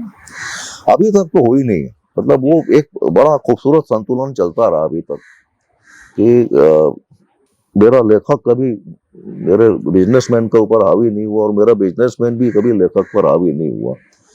तो उसका कारण ये है कि मैं बहुत अनुशासित हूँ उस मामले में। मेरा जो लिखने का जो रूटीन है, लगभग सुबह 5:30 बजे के आसपास सुबह रोज उठता हूँ मैं, और थोड़ी एक्सरसाइज करने के बाद, फ्रेश होने के बाद मैं अपने फैक्ट्री में पहुंच जाता हूँ। तो 10 बजे काम शुरू होता है, वर्कर सब 10 बजे आते हैं। उसके पहले का जो 2 घंटा है वो मेरा नियमित रूप से बरसों से, तो वो 2 घंटा जो है वो राइटर का है ना, और उस समय कोई डिस्टर्बेंस नहीं होता, ना कोई कस्टमर के कॉल आते हैं, ना कोई दूसरा, कोई पूरा अकेला मैं उस ऑफिस में होता हूँ और 2 घंटा पूरा मेरा अपना होता है उसमें। उसके बाद का जो समय वो बिजनेसमैन का समय है। कभी कभी दोनों के बीच झगड़े होते हैं, जब कोई सीजन आता है बड़ा बिजनेस का, और उसी समय अगर मेरे अंदर कोई कहानी आ गई, जैसा आमाज का कहानी जो थी वो दिवाली के पीरियड में मैंने लिखी, जो मेरे बिजनेस का एक्सट्रीम पीरियड है। अब ये लेखक अपनी धुन में लगा हुआ और बिजनेसमैन चिल्ला रहा है, भाई क्या कर रहा है तू? यहाँ ग्राहकों के इतने फोन आ रहे, इतने ऑर्डर पेंडिंग पड़े हैं, वर्कशॉप में ये प्रॉब्लम है, बॉयलर खराब हो गया था, दूसरे कई टेक्निकल प्रॉब्लम थे, वो सब एक तरफ रहे और वो मैंने जिद करके वो कहानी लिखी। वो होता है कभी कभी झगड़ा, तो होता है कभी कभी, पर आमतौर पे दोनों के बीच में संतुलन रहता है। तो जो आपने अभी कहा कि परिचित परिवेश नहीं आता कहानियों में, उसका क्या कारण है? ज्यादातर तो देखा गया क्या मालूम, मुझे ऐसा लगता है हमेशा लंबी छलांग मारने के चक्कर में रहता हूँ मैं। इसलिए मंजूर भाई मुझसे कहते थे, मंजूर रहते शाम, कि साला तुम ऐसे कई बार मुंह के बल गिरे हो लंबी छलांग मारने के चक्कर में, लेकिन छलांग मारना बंद नहीं करते। वो हमेशा इस बात का एतराज करते थे कि तू कहाँ रेगिस्तान में जा रहा है। आवाज का कहानी जो मेरी पड़ी, वो कौन सा रेगिस्तान का इलाका हो, कहाँ पाकिस्तान का बॉर्डर, और वहाँ कहाँ तुम वो सूफियों की दरगाह बता रहे हो, सूफियों का दरगाह नहीं, क्या बोलते हैं उसको, खानकाह। खान जी। तो वहाँ है ही नहीं कोई, रेगिस्तान में सूफियों की कोई खानकाह नहीं है। तो मैंने अपने कहानी में खानकाह खड़ी कर दी है। तो उस बात से वो बहुत नाराज होते थे कि तुम्हारा अगर वो परिचित परिवेश नहीं तो तुम क्यों लिखते हो। पर मुझे ऐसा लगता था कि जो परिचित नहीं है उसी को मैं कल्पना में रचूंगा तो मुझे ज्यादा कहानीपन महसूस होगा उसमें। आपकी जो दोस्तियां हैं, हाँ हाँ। दोस्तों के साथ आपने बहुत लंबे लंबे प्रवास भी किए हैं और अच्छी शामें भी आपके शायद बीती हैं। अच्छी शामें भी बीती हैं उनके साथ। कौन सी शामें ऐसी हैं जो बार बार आपको याद आती हैं, बार बार जीना चाहते हैं उनको? कि कोई गिनती नहीं है। हाँ, किसके साथ सबसे ज्यादा नजदीकियां रहती हैं आपकी? आनंद रसूल, राजकुमार सोनी, कैलाश बनवासी, बसंत त्रिपाठी, हरिओम राजौरिया, ये सब मेरे बहुत घनिष्ठ दोस्त रहे शुरू से। बाद में ये लोग जो मेरे जूनियर थे वो भी मेरे दोस्त बन गए, हालांकि मुझे भैया भैया बोलते हैं। राकेश मिश्रा है, मनोज पांडे हैं, कुणाल है, अब उम्र में मुझसे बहुत छोटे हैं, लेकिन चूंकि मैं बड़े भैया जैसा बन के रहता नहीं हूँ तो उनके साथ भी दोस्ती है, उनके साथ भी मतलब बैठकें होती हैं। वो शुरू से ही रहा सिलसिला, यानी जब मैं दुर्ग में था तब से। और बाद में ये हो गया कि हमने अपनी जो मित्रता है ना वो सिर्फ अपने तक सीमित नहीं रखी, हम लोग सब पारिवारिक मित्र भी बन गए। तो आनंद भी मेरा पारिवारिक मित्र है, कैलाश भी मेरा पारिवारिक मित्र है। उसके बाद हम लोग हर साल जो कोई बड़ी यात्रा में जाते हैं तो सारे परिवार मिलकर जाते हैं और वो बड़ा आनंद आता है सबको, और सबकी एक दूसरे के साथ अच्छी ट्यूनिंग भी है। हमारी जो हम सब लेखकों की जो पत्नियां हैं वो भी आपस में खूब एक दूसरे से घुली मिली हैं, उनको भी हमारा साथ अच्छा लगता है। तो ये हम सब का मिजाज एक जैसा होने के कारण एक सिलसिला बना हुआ है अभी तक। कभी परिवार कुछ बाधा तो नहीं लगता है साहित्य की यात्रा में? परिवार समस्याएं खड़ी करता है? नहीं, वो तो हमेशा शामिल रहता है। अच्छा। मैं जब दुर्ग में जब शुरुआत में जब मेरी शादी हुई उसी समय से मेरी जो लाइफ पार्टनर है नीता, वो हमेशा हर कार्यक्रम में शुरू से मेरे साथ आती थी, और अब भी ये जितने भी लिटरेचर फेस्टिवल वगैरह होते हैं सब में, बल्कि संतोष जी जो वनमाली वाला कार्यक्रम करवाते हैं, संगमन का कार्यक्रम होता है, हर जगह वो हमारे साथ रहती है और सबको अच्छा लगता है। और उनको भी मतलब घरेलू दुनिया से हटकर एक नया माहौल मिलता है। तो मैं तो हमेशा ये कहता हूँ कि हर कार्यक्रम में अगर वो आना चाहे आपकी पत्नी तो उसमें उसको साथ में ले जाना चाहिए, और उसकी भी एक दुनिया खुलती है। अगर वो खुद लिखने पढ़ने से ताल्लुक रखती तब तो और अच्छी बात है, और नहीं भी रखती है तो भी उस माहौल में उसको बहुत सारी चीजें ऐसी लगती है जो उसके खुद के जो अपना छोटा सा जो दायरा है गृहस्थी का, उससे बाहर उसको एक बड़ा वातावरण मिलता है, अच्छा स्पेस मिलता है। उसके व्यवहार में उसके जीवन में भी उसका परिवर्तन होता है। कौन कौन सी समस्याएं आपकी चिंताओं में सबसे प्रमुख रूप से शामिल रहती हैं? क्योंकि आपको भूमंडलोत्तर जो समय है, भूमंडलीय समाज जब बना उसके बाद का जो समय है उसका कथाकार कहा जाता है। रमेश उपाध्याय ने आपके विषय में लिखा। तो ये भूमंडलीय समाज बनने के बाद कौन कौन सी समस्याएं सबसे प्रमुख रूप से आपको दिखती हैं कि जिनका संकट बहुत गहरा, बहुत बड़ा संकट है? मैं तो पहले जो है ना शुरू में आपसे बताता हूँ कि मैं शास्त्रीय संगीत और जैज संगीत की स्वर लहरियों में डूबा हुआ लेखक था, और मैंने संगीत और कला से संबंधित मेरे कथानक होते थे। फिर ये जो लगभग 90 या 96 के बाद जो ग्लोबल जो चेंजेस हुए और बहुत तेजी से जो इकोनॉमी बदली, तो मैं चूंकि उस सेक्टर से जुड़ा हुआ नहीं था, इंटरनेट आया उसके बाद, फिर इंटरनेट आने के बाद फिर जो साइबर जो श्रमिक पैदा हुए और ये सारा मामला जो है जो कारपोरेट ने जो अपने ढंग से फिर खड़ा किया, तो उसमें पहले का जो दौर था ना, जो औद्योगिक क्रांति वाला जो दौर था, उस समय जो श्रमिक थे या उस समय जो समाज था वो अलग था। और ये जो चेंज आया ना, इसमें औद्योगिक पूंजी वित्तीय पूंजी में बदल गई। तो उद्योग के साथ तो फिर भी श्रम था, उद्योग के साथ तो फिर भी एक संस्कृति थी, लेकिन वित्तीय पूंजी इस तरह की किसी भी संस्कृति से कोई संबंध नहीं रखती। वो अपने मुनाफे के लिए उद्योग भी खड़ा नहीं करना चाहती। वो कॉर्पोरेट लॉबिंग करती है, लॉबिंग करने के बाद, पॉलिटिकल लॉबिंग करने के बाद अपने पसंद की सरकार बैठाती है, उसके बाद उसको चाहिए मिनरल्स। अब इस तरह का जो स्ट्रक्चर इकोनॉमी का बना वो, और दूसरे जो मार्केट में जो चीजें आई, जो नए नए जो मार्केट के जो फंडे आए, हर चीज को बेचना है, और बेचने के लिए जो उसके कॉर्पोरेट कर्मचारी है उनके ऊपर टारगेट है। तो ये टारगेट वाली जो नौकरियां थी ना, वो मुझे उस जमाने की याद दिलाती है जब आदमी को शेर के पिंजरे में फेंक दिया जाता था, कि लगभग एक भूखा शेर है सामने, उसके सामने एक गुलाम है। और ये अभी की जो स्थिति है उसमें मार्केट की, उसमें जो भूखा शेर है ना, वो टारगेट है। हर 3 महीने में इकोनॉमी रिवाइज होती है कॉर्पोरेट वर्ल्ड में, और हर बार उसको बड़ा टारगेट दिया जाता है।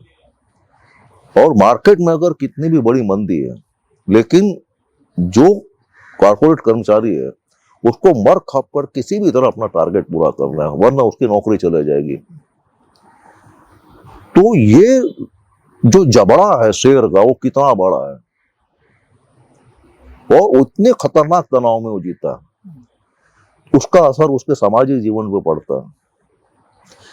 बहुत सारे ऐसे कॉर्पोरेट कर्मचारी जो है ना, वो असामाजिक हो गए हैं।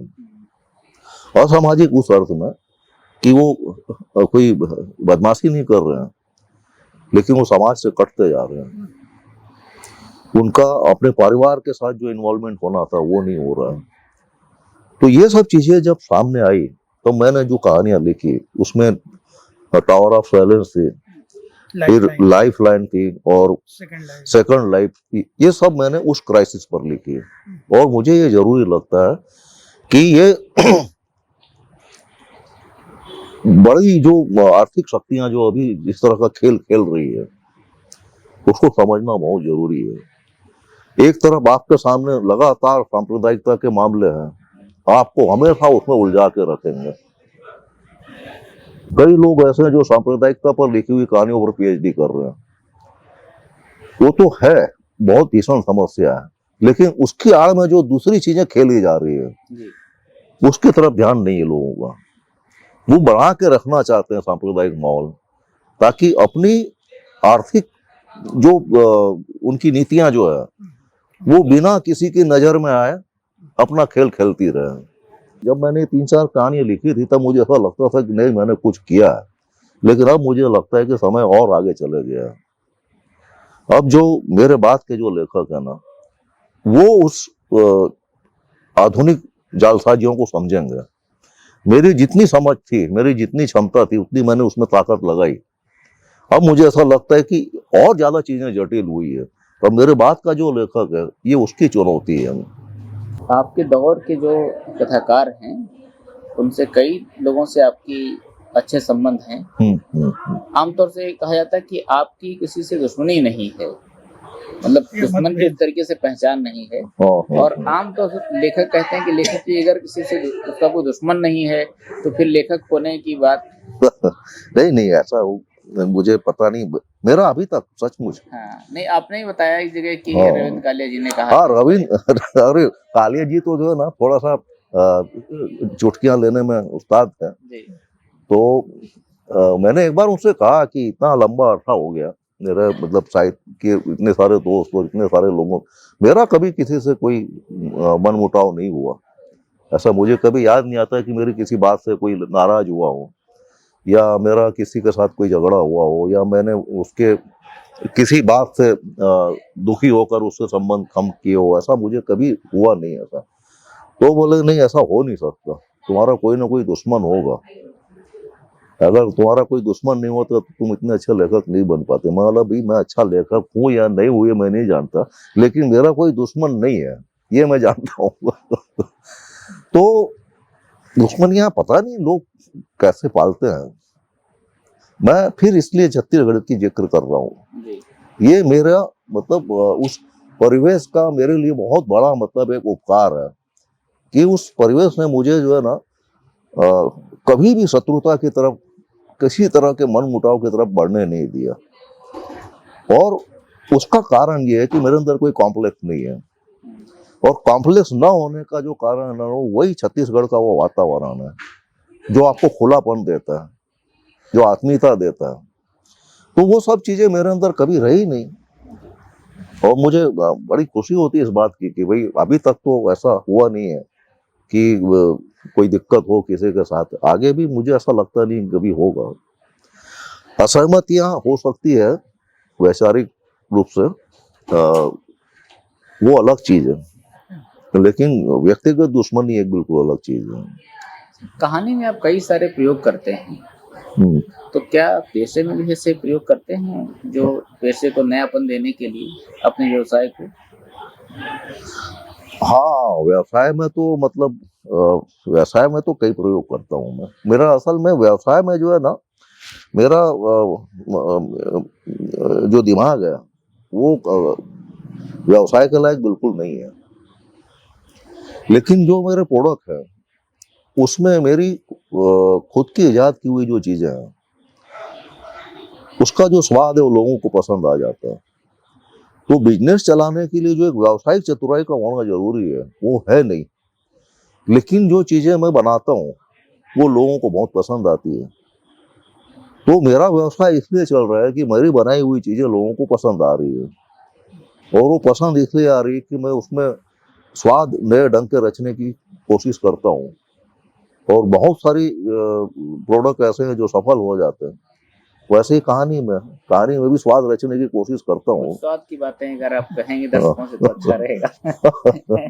नहीं, नमकीन के स्वाद की बात कर, नमकीन के स्वाद में मैंने बहुत, मुंबई में जब था मेरा वहां भी वही काम था। तो चीज सेव बनाए थे मैंने पोटैटो का वो सेव होता था, उसमें चीज के पाउडर का फ्लेवर होता था, फिर चीज गार्लिक, चीज ऑनियन, ये सारे फ्लेवर जो होते हैं ना जो मैंने पहले इम्प्लीमेंट किए। और उसके बाद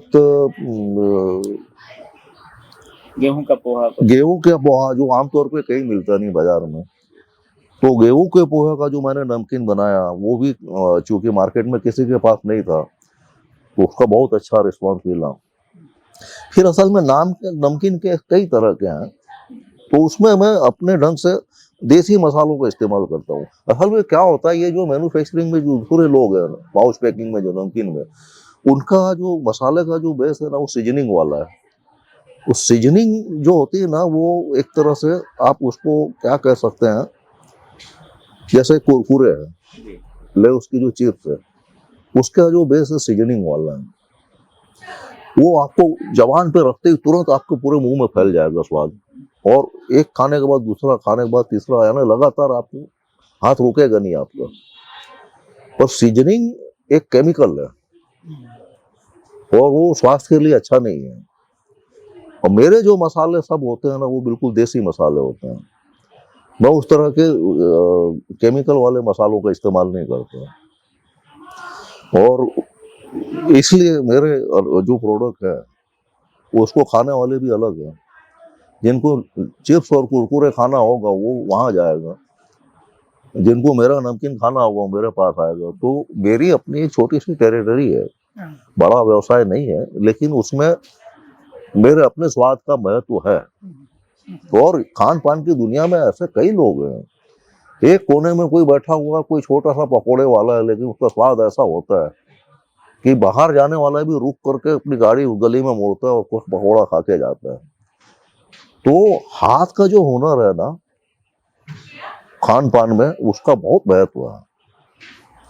हाथ की हुनरमंदी का हर मामले में, चाहे वो कोई भी क्राफ्ट का भी मामला हो, जो हुनरमंद क्राफ्ट का आर्टिस्ट होगा वो जो चीज बनाएगा, और हुनरमंद जो हलवाई होगा वो जो चीज बनाएगा, उसमें जो स्वाद आएगा, तो वो स्वाद के लिए उसका हाथ जो है ना, उसमें लगातार उसने अभ्यास किया है, उसके कारण ये सब होता है। कहते हैं आपके बाद की जो पीढ़ी है हाँ उसको लेकर के बहुत सारी धारणाएं लोगों की हैं। हाँ आप तो बहुत उम्मीद से देखते हैं कि वो लोग नई हाँ तरह से हाँ आज के समाज के जो षड्यंत्र उनको समझेंगे, हाँ हाँ हाँ। लेकिन कुछ लोग आरोप भी लगाते हैं कि जी। विचलन बहुत हैं। नहीं देखो, ऐसा है, आप ये समझ लीजिए, आप जिसको विचलन कह रहे हैं, कि हमारी उम्र का जो लेखक था वो बहुत प्रतियोगी परीक्षाओं में से निकला हुआ लेखक नहीं था, और हम लोग मंथर गति से चलने वाले लेखक थे, और हमारे अंदर उस तरह की कोई महत्वाकांक्षा थी नहीं। अब नए लेखकों में आपको जो विचलन दिख रहा है वो इस रूप में कि वो महत्वाकांक्षी है, लेकिन वो महत्वाकांक्षी क्यों हुए? क्योंकि वो कठिन प्रतियोगी परीक्षाओं में से निकले हुए लोग हैं। तो ये एक तरह की उनकी एक्सरसाइज हुई वहां, कि आप लगातार अगर अपने आप को प्रतियोगिता में नहीं रखोगे तो पिछड़ जाओगे। ये उनकी एक तरह की उस स्थितियों से उनका जो गुजरना हुआ है, उसके कारण वो लगातार महत्वाकांक्षी भी होते हैं और हमेशा प्रतियोगिता में भी रहते हैं। तो इस प्रतियोगिता और इस महत्वाकांक्षा के अलावा आप ये देखिए कि उसी प्रतियोगिता के कारण, उसी महत्वाकांक्षा के कारण हमसे 10 गुना ज्यादा किताबें उन्होंने पढ़ी है, और किसी भी मसले पर, मैं आपसे बात करता हूँ, किसी भी मसले पर कुणाल सिंह से आप बात कीजिए, चंदन पांडे से आप बात कीजिए, मैंने जितना पढ़ा है उससे 10 गुना ज्यादा उन्होंने पढ़ा है। और साहित्य के ऐसे कई बारीक से बारीक कोने हैं जो मेरी नजर में नहीं आए। उन्होंने सिर्फ मतलब कहानी लिखने में मेहनत नहीं की है, उन्होंने साहित्य के हर स्तर पे कोने कोने में जाकर के मेहनत की है। वो इसलिए क्योंकि वो प्रतियोगिता से बाहर निकले हुए लोग हैं। तो मैं इस नजर से देखता हूँ उसको कि ये लोग महत्वाकांक्षी लग सकते हैं, ये बहुत ज्यादा प्रतियोगिता में भी रहते हैं, कभी कभी ग्रुपिज्म भी करते हैं, सब करते हैं, लेकिन उनकी नए समर पर नजर है और पकड़ भी है। मैं तो बहुत उम्मीद करता हूँ उनसे। उसके बाद भी जो आएंगे उसमें भी इतने सारे कहानीकार आज की तारीख में, आप देखिए, हम जब लिख रहे थे कितने थे जी। मुश्किल से 10 गिनती में आते होंगे या 15 आते होंगे। उसके बाद हमारी जो पीढ़ी आई उसमें एक साथ 30-40 कथाकार आए, और उसके बाद और नए कथाकार अभी और 30-40, यानी आज की तारीख में एक साथ लगभग 100 कथाकार, जिसको हम एक ही पीढ़ी का कह सकते हैं। ये एक ही पीरियड में सब लिख रहे हैं, लगभग 100 के आसपास वैसे कथाकार होंगे। तो इतने सारे कहानीकार जो है ना, पूरे साहित्यिक फलक में एक साथ काम करने वाले पहले कभी नहीं रहे। तो इसको तो मैं बहुत उम्मीद की नजर से देखता हूँ। पेंटिंग भी करते हैं? नहीं, वो असल में कहाँ से ये सिलसिला शुरू हुआ? वो थोड़ा सा कभी कभी एक शौक चल रहा था जिसको बोलते हैं ना, और ऐसा लगता है कि ये करना चाहिए उस तरह से। बहुत उसके पीछे असल में क्या है, ये आप पेंटिंग के लिए साहित्य के लिए चाहे जरूरी ना हो, लेकिन पेंटिंग में तो प्रॉपर आपको प्रशिक्षण लेना पड़ता है। बिना प्रशिक्षण के आप पेंटिंग उस तरह से नहीं कर सकते। तो वैसा मैंने कुछ कभी प्रशिक्षण लिया नहीं, और अपने मन से कुछ करने की कोशिश की। करते करते मुझे ऐसा लगता था कई बार कि रंगों की, रेखाओं की जो दुनिया है ना, उसमें अगर आदमी खो जाए तो ऐसा आनंद आता है, वो भूल जाता सब कुछ। हो मैं कहानी लिखते समय कई बार जो है ना अपने विचारों के द्वंद को जो है ना भूल नहीं पाता था, लेकिन जब आप पेंटिंग करते हैं, आप रेखाएं जब बनाते हैं ना, तो आपका सारे वैचारिक द्वंद एक तरफ हो जाते हैं, और एक अलग तरह का आपको आभास होता है कि आप किसी रचना में एक प्रक्रिया के हिस्से बन रहे हैं। कहानी लिखते समय आदमी दिमाग से अलर्ट होता है, उसमें वैचारिक तत्व भी काम करता है। हालांकि पेंटिंग में भी बहुत सारे विचार के तत्व होते हैं, लेकिन पेंटिंग विचार का माध्यम उस तरह से नहीं है। तो मैंने ये महसूस किया कि उसमें मुझे मजा आता था। तो जितना हद तक मजा आया उस हद तक किया भी, कभी बीच बीच में फिर करता हूँ।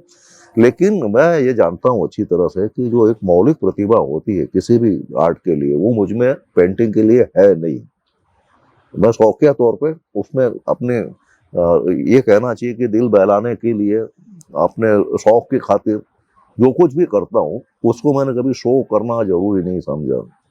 वैसा मुझे नहीं लगा कि कभी भी इसको बताऊं कि यार देखो मैंने ये किया। लेकिन जो फिल्म समीक्षा आपने लिखी वो बहुत अच्छी थी, कुछ फिल्मों की समीक्षाएं आपने लिखी। हाँ, वो इसलिए मैंने बताया ना कि ये जो वहां से जो एक सिलसिला बना, जब पटना में गया था तो उसके बाद से फिर सिनेमा का अध्ययन जो मेरा शुरू हुआ, एक उसमें बहुत महत्वपूर्ण पत्रिका का योगदान था। भोपाल से पटकथा नाम की पत्रिका निकलती थी। निकलती भी है, हाँ, निकल रही है। अभी भी है। अब तो मैंने काफी दिनों से लेकिन इतने खूबसूरत अंक सिनेमा पर निकाले हैं पटकथा ने, उससे मेरी सिनेमा की समझ और खुली। फिर अभी देखो नागपुर में भी हमारे एक दोस्त है जयशंकर जी। उनका अपना एक छोटा सा ऑर्गेनाइजेशन है सिने मोन्ताज के नाम से। तो हर हफ्ते एक अच्छी फिल्म की स्क्रीनिंग होती है और हम लोग जाते हैं देखने। तो कंटिन्यू है, मतलब सिनेमा का जो देखना है और लिखना कभी कभी होता है। कोई ऐसी एक फिल्म जो मुझे बहुत प्रेरित करती है, जैसा भी द प्लेटफॉर्म नाम की एक फिल्म है, उसके ऊपर एक मैंने बहुत लंबा लेख लिखा है। हाँ हाँ, तो वो इत्तेफाक से होता है ऐसा, कोई चीज आती है आपके अंदर और आपको लगता है कि इस पर लिखना चाहिए, और उसमें फिर आप उतरते हैं तो उसके साथ में बहुत सारी चीजें और जुड़ जाती है। जो सिनेमा कह रहा है उसके साथ में और कितने संदर्भ सामाजिक उसके साथ जुड़े हुए हैं, उसको मिला करके फिर एक बड़ा लेख बनता है उसका। आपके हिसाब से एक अच्छी कहानी क्या है? कि बहुत सारे लोग अपनी उनकी पसंद मानक हैं कि हमारे लिए अच्छी कहानी का मतलब ये है, तो आपके लिए अच्छी कहानी का मतलब क्या है? अरे भाई, लेखक जो है ना कभी मानकीकरण नहीं करते। मानकीकरण वो करते हैं आलोचक जो होते हैं कि अच्छी कहानी क्या हो सकती है। लेखक तो उस तरह से जो है ना वैसे कभी परिभाषित नहीं करता कहानी को। और मैंने फिर वो बात कही ना कि आप जब लिखते हैं तब जिस विषय वस्तु पर आपने उसमें लिया है अपनी कहानी के लिए, उसमें कितना आपका मतलब जुड़ाव है उससे व्यक्तिगत रूप से, बहुत ज्यादा तटस्थ होकर के आप नहीं लिख सकते।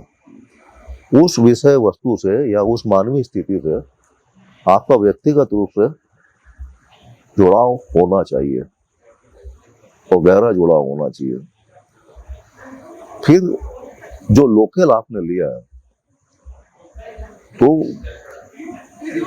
एक बार वहां जाना चाहिए, अगर उसमें जरूरत है फील्ड वर्क की, वहां जाना चाहिए। और वहां आप एक नजर आप अगर सिर्फ देखेंगे पूरे परिवेश को, उसके बाद आप के भीतर उसका प्रभाव आना शुरू होता है।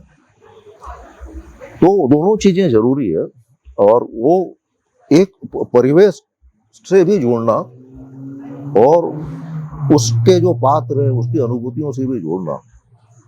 जब आपको ऐसा लगे कि अब भीतर है कि हाँ बहुत मतलब अच्छी ट्यूनिंग हो रही है मेरी, जिस परिवेश को मैं रच रहा हूँ उसके साथ में भी, और जिन पात्रों को मैं ले रहा हूँ साथ में, उसके साथ मेरी एक ट्यूनिंग हो रही है अगर, तो वो कहानी बनेगी और अच्छी बनेगी कहानी। और वैसा अगर आपका उस तरह का जुड़ाव नहीं है परिवेश से या पात्रों से, तो कुछ कहानी में ऐसी बात आएगी जो सबको पसंद नहीं आएगी। बड़े लोकवृत्त में वही कहानी जाती है जिस कहानी में आपका पात्रों का चित्रण और आपका परिवेश का चित्रण और आपकी उसमें व्यक्तिगत संलग्नता सब मिल करके जो एक पूरा उसका जो घोल बनता है, तो वो जब जाती है तो अपने आप सारा एक उसको दायरा मिलता है बड़ा, और आपके व्यक्तिगत प्रयास से कभी नहीं होता कुछ। आप कितना भी कहीं विमोचन करवा लो, समीक्षा छपवा लो, उससे कुछ नहीं होता। किसी भी रचना को बड़ी स्वीकृति तभी मिलती है जब उसमें उस विधा की मूलभूत शर्तें हो।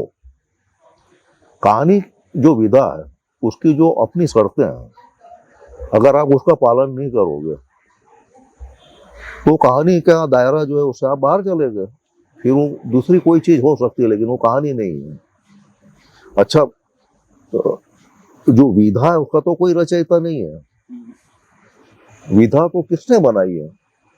कोई व्यक्तिगत आदमी नहीं है जिसने विधा बनाई है, लेकिन उसकी जो शर्तें हैं, उसके जो नियम है, उसका पालन करना बहुत जरूरी है। आप प्रयोग कर सकते हैं लेकिन विधा के दायरे से बाहर रहकर आप प्रयोग करोगे तो वो कहानी नहीं कहलाएगी फिर। तो विधा की शर्तों को आपने कितने ध्यान से निभाया है और कितने सतर्क हैं आप। ये अगर नहीं है आपके अंदर, वो सतर्कता नहीं है, तो कहानी बिगड़ जाएगी फिर। लेकिन सर बहुत सतर्कता, बहुत सजगता जो है, बहुत सतर्कता और बहुत ज्यादा सजगता जो है, ये थोड़ी कृत्रिमता प्रदान करती है। उस तरह से यथार्थ नहीं आ पाता, ऐसा भी कभी होता है क्या? नहीं, वो कृत्रिमता उस तरह से नहीं। आप मैंने ये कहा ना कि आपको प्रयोग की छूट है, आप प्रयोग कर सकते हैं और जिस तरह से भी आपका कहने का ढंग है वो ढंग से कहिए। पर वो सारा कुछ अब जिन लोगों ने जो नए नए प्रयोग किए हैं, आप अगर जैसे इधर से जो लैटिन अमेरिका से जो लिटरेचर आया, वो कितने तरह के प्रयोग है उसमें। लेकिन अगर आप फिर पीछे पलट के देखेंगे ना, तो वो सारा जो नया जो कहा जा रहा है ना, वो बहुत पहले की परंपरा से चला हुआ है। वो जादू यथार्थ जिसको हम कह रहे हैं ना, वो जादू यथार्थ जो है ना, आप ये देखेंगे कि वो पहले की परंपरा है। तो उसमें कहानी का ही मामला था। कहानी से बाहर प्रयोग कितना किया, बिल्कुल नए प्रयोग है। लेकिन आपको पढ़ते समय लगता है कि नहीं, आप कहानी पढ़ रहे हैं। या आपको फीलिंग होना चाहिए जो आप पढ़ रहे हैं कहानी, वो फीलिंग अगर करवाता है लेखक, कहानी की फीलिंग करवाता है, तब तो कहानी मानी जाएगी। और सतर्कता इसलिए जरूरी है कि आप कितने भी सक्षम लेखक हैं, लेकिन आपके पास अपनी दृष्टि, अपनी सजगता और अपनी सतर्कता, ये तीनों जरूरी है। और इसको मैं कभी नहीं मानता कि ये तीनों चीजें तुमको कभी बांध देगी या तुमको उसमें तुम्हारे उसको पकड़ कर रखने के कारण तुम कृत्रिम हो जाओगे, ऐसा मुझे नहीं लगता। नहीं तो फिर अराजकता है ना, और वो कहीं नहीं ठहरती। लेखन में अराजकता कहीं नहीं ठहरती। कितने लोगों ने किया है काम, वो आता नहीं है गिनती में कभी, वो एक तरफ चला जाता है काम। छत्तीसगढ़ की बात करते हैं तो काफी सकारात्मक तरीके से अपने आप को बहुत उसके प्रति कृतज्ञता भी महसूस करते हैं कि बहुत कुछ हमने वहां से सीखा है। लेकिन छत्तीसगढ़ को लेकर के बहुत कुछ बातें और भी हैं कि नक्सलवाद की बात आती है, इन सब चीजों के बारे में आप उस समाज को कैसे देखते हैं? नहीं, देखो, मूल जो असल में वहाँ का जो छत्तीसगढ़ी समाज जो है ना, वो एक तरह से आदिवासी समाज ही है। यानी उसकी जो उसका जो मानस है वो अभी भी आदिवासी मानस है। अब बड़े शहर हो गए, औद्योगिक शहर है, भिलाई है, बहुत सारे तब्दीलियां हुई है। आप थोड़ा सा उस पॉलिटिक्स को एक तरफ कर दीजिए। ये तो जो आप नक्सलिज्म की बात कर रहे हैं, तो उसके अलावा जो दूसरे जो बड़ी जो लीडिंग पॉलिटिकल पार्टियां हैं, उनकी अपने उठापटक, उसके अपने राजनीतिक दांव पेच सब कुछ है। लेकिन उनका जो मानस है ना, वो अपने सामाजिक जीवन में उस ताने माने को, वो सारे जो राजनीतिक जो क्रियाकलाप है ना, उस ताने माने को अब भी नहीं बिगाड़ पाए हैं। आप ये देखिए कि दूसरे जितने भी हिंदी पट्टी के जो प्रदेश है, उसमें सांप्रदायिकता बहुत तेजी से फैल गई। छत्तीसगढ़ में प्रयास बहुत हुए, लेकिन उस तरह से वो पांव जमा नहीं पाई सांप्रदायिकता। कारण ये है कि वहां का जो मानस है ना, वो अभी भी आदिम मानस है और वो अपने आदिम सुख में जी रहा है। वो इस तरह की जो राजनीतिक चतुराइयां, इस तरह की जो राजनीतिक खींचतान है, उनके सामाजिक जीवन में नहीं है। पॉलिटिक्स में तो है, सामाजिक जीवन में नहीं है। बहुत सारे लेखकों को एक समय के बाद एहसास होता है कि उनकी उपेक्षाएं बहुत की गई। अरे ये बहुत खराब बीमारी है असल और में। ये भी रहता है कि उनके साहित्य का मूल्यांकन भी सही तरीके से नहीं किया गया। ये ऐसा एहसास आपको तो नहीं हुआ? अरे भाई, मैं तो हमेशा ये कहता हूँ कि अच्छा, ये अक्सर देखा है मैंने, कई लोगों के पास जिनके पास साहित्य अकेडमी का पुरस्कार है या जितने और प्रतिष्ठित सम्मान मिल सकते थे वो मिल चुके हैं, उसके बाद भी अपनी किताब लिए घूमते हैं, मेरी किताब की समीक्षा लिख दो, और हमेशा इस चीज को लेकर बेचैन होते हैं कि मेरा मूल्यांकन नहीं हुआ। ये पता नहीं क्या होता है, 60-65 के बाद ये बीमारी जो है ना लेखकों में आनी शुरू होती है। बड़ा बेचैन हो जाता है वो, उसको लगता है कि मैंने इतना किया है लेकिन मेरा समाज में अभी भी उसका कोई मूल्यांकन नहीं हो रहा है। अरे हिंदी का समाज कितना कृतज्ञ है, उसको समझना चाहिए। राहुल संस्कृतानंद जैसे इतने बड़े लेखक हम भूल गए उसको, रांगे राघव जैसे इतने बड़े लेखक हम भूल गए उनको, कहाँ है? ये इतना कृपण समाज है, उसमें आप ये सोच रहे हो कि मेरा मूल्यांकन नहीं हुआ, और ये बीमारी की हद तक घुस जाता है उनके अंदर। मैं तो अपने मेरे जो छोटे भाई है ना जो ये नया जो कहानीकार है, कुणाल है, बसंत त्रिपाठी, मनोज पांडे, इन लोगों सबसे कहता हूँ यार, ये बीमारी के लक्षण अगर मेरे अंदर आ जाए तो तुम लोग मेरा गला घोट देना। ये इतना खराब मतलब लक्षण है। और सब कुछ मिलने के बाद भी कई लोगों को उसके बाद उनके अंदर वो बीमारी।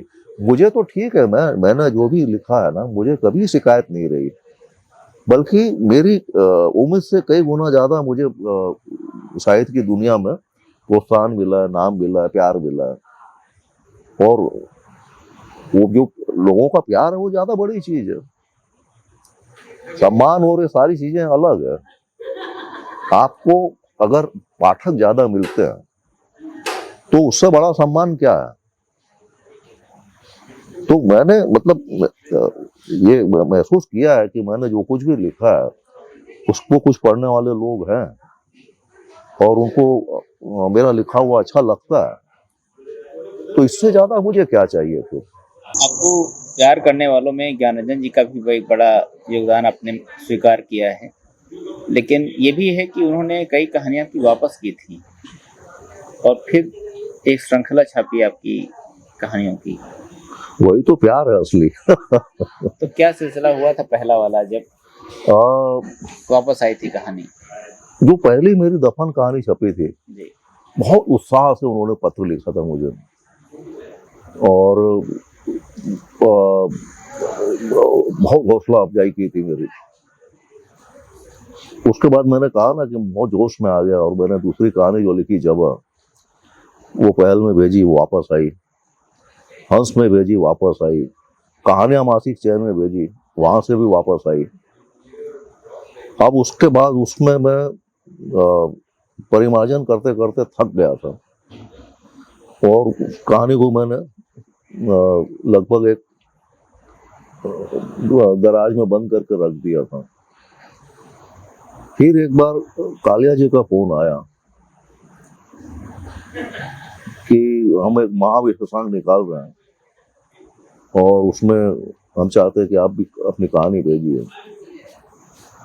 तो मैंने उनसे कहा कि भाई मैंने कहानी लिखी थी, वो 3 जगह से वापस आ गई है तो हमारे पास भेजो। तो जैसी थी वैसी उन्होंने वो कहानी छापी महाविश्वांग में और बहुत पसंद भी की गई। लेकिन इसका ये मतलब नहीं है कि जहां से अस्वीकृत हुई कहानी वो गलत ढंग से हुई थी। हर संपादक की अपनी एक कथा भूमि होती है, जैसे लेखक की एक कथा भूमि होती है वैसे ही संपादक की भी एक कथा भूमि होती है। तो उसकी कथा भूमि के अनुकूल अगर कहानी उसको लगती है तो उसको, क्योंकि वो खुद कहानी के सारे फ्रेम को समझता है। ज्ञान रंजन खुद एक कथाकार है, राजेंद्र यादव खुद एक कथाकार है, कहानी मासिक चैन के जो संपादक थे सत्येंद्र कुमार वो भी कथाकार थे। तो वो ऐसे संपादक थे जो कथाकार भी थे। तो कथाकार होने के कारण उनकी एक कथा भूमि भी थी और वो संपादक भी थे। तो उनकी अस्वीकृतियां मुझे कभी भी नकारात्मक नहीं लगी। तो बाद में मैंने पहल में और एक कहानी भेजी, वो भी वापस आई। फिर एक और कहानी भेजी, वो भी वापस आई। तो वो जो तीसरी कहानी जो वापस आई थी, उसका जो कथानक था उसमें दो पागल थे। एक पागल ऐसा था जो हॉस्पिटल के बाहर कूड़ा बीनता था, कचरा उठाता था और उसमें आग लगाता था। दूसरा जो पागल था वो हॉस्पिटल में एडमिट था, उसके हाथ पैर टूट चुके थे, फ्रैक्चर हो गया था और खिड़की से बाहर वो देखता था उस पागल को। तो वो कहानी का इस तरह का ताना माना था, उसमें दोनों के बीच में संवाद भी थे। एक पागल जो था वो बहुत खराब आर्थिक स्थितियों में से निकला था और दूसरा जो पागल था वो बहुत पैसे वाला था। अब ये सारे अंतर्विरोध वो सब चीजें थी उस कहानी में। वो कहानी वापस आई, उसके बाद 20 साल तक पड़ी रही। 20 साल तक मैंने उसको कभी रीराइट नहीं किया। फिर एक बार उसका जब ड्राफ्ट मेरे सामने आया तो मैंने देखा कि उसमें कहानी ने अंडे दे दिए। एक कहानी की दो कहानी बन गई। ये दो पागल जो एक साथ उस कहानी में थे, तो एक अलग हो गया, उसकी एक अलग कहानी बन गई। तो वो उस कहानी का शीर्षक था आग और राख के बीच। वो कहानी मैंने भेजी और ज्ञान जी को बहुत पसंद आई, वो कहानी उन्होंने छापी। उसके बाद जो दूसरा पागल था उसके ऊपर एक कहानी लिखी। तो उस कहानी का शीर्षक खुद ज्ञान जी ने दिया था। मैंने कहा कि मैं इसका शीर्षक तय नहीं कर पा रहा हूँ। उन्होंने उस कहानी का शीर्षक रखा था प्रेत छाया।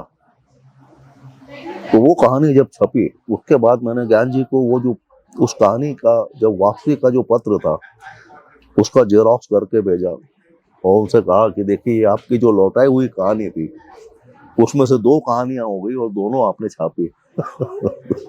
तो मैंने कभी भी कहानियां जो वापस आई उसको लेकर नकारात्मक भाव कभी नहीं रखा। और जो कहानी 20 साल तक पड़ी हुई थी मैंने कभी ये नहीं सोचा कि मैं इसको फिर से लिखूं, लेकिन जब उसको होना था, फिर से उसका रचना की प्रक्रिया में आना था, तब वो कहानी आई। तो रचना प्रक्रिया जो बोलते हैं ना लेखक की, वो इस तरह की भी होती है। कई बार इंतजार करना पड़ता है, कई बार भूल जाना पड़ता है, छोड़ दो उसको, उसके बाद वो फिर आना होगा तो आएगी, उसके साथ जबरदस्ती मत करो। सर आपने हम लोगों से बात की, बहुत सारी बातें स्पष्ट हो गई। हम जल्दी ही फिर किसी मोड़ पे मिलते हैं। तब तक के लिए आपका शुक्रिया। बहुत बहुत शुक्रिया आप सबका, आपका भी, और आपके इस प्रयास को सुनने वाले जो लोग हैं, देखने वाले जो लोग हैं, उनका भी बहुत बहुत शुक्रिया। धन्यवाद।